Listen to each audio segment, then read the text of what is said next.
Omnipod changed my life. When I was 3 years old, I was diagnosed with type 1 diabetes. The doctors put me on shots. A few years later, when I was 5, I was one of the first kids from my home state, Michigan, to be put on the insulin pump. But one of the things that really bothered me about the insulin pump was that the tubing was always getting in my way when I'd walk through doors, and the pump wasn't waterproof because I love to swim. But I was just happy to be off shots. During the year before I got the Omnipod, I started over-bolusing myself or under-bolusing myself.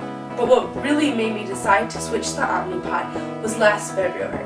I had a type 1 diabetic seizure, and I was rushed to the hospital at 2 a.m. in the morning. But what was really scary was I couldn't remember anything from the day before. While I was in the hospital, I decided that I needed to change my way of living with diabetes. So, a few months later, I was looking into a new pump on the computer. When all of a sudden, I remembered the Jonas Brothers saying something about Nick having type 1 diabetes. I immediately changed to another web, and I found a video about him having diabetes. And that's when my life changed. That one word, Omnipod. As fast as I could, I went to the Omnipod website and told my mom and dad that this was the pump meant for me.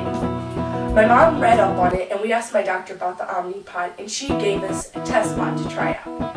1 month later, I was tube-free and I was on the Omnipod. Now whenever I meet someone with type 1 diabetes, I tell them about the Omnipod. I tell them that I've only been on the Omnipod for 5 months, but how much has changed my life.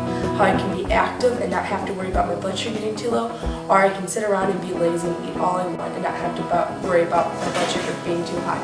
With the Omnipod, you can do anything. I've already told 2 people about the Omnipod and they're switching, and a couple more in the process. Thank you very much and have a great day.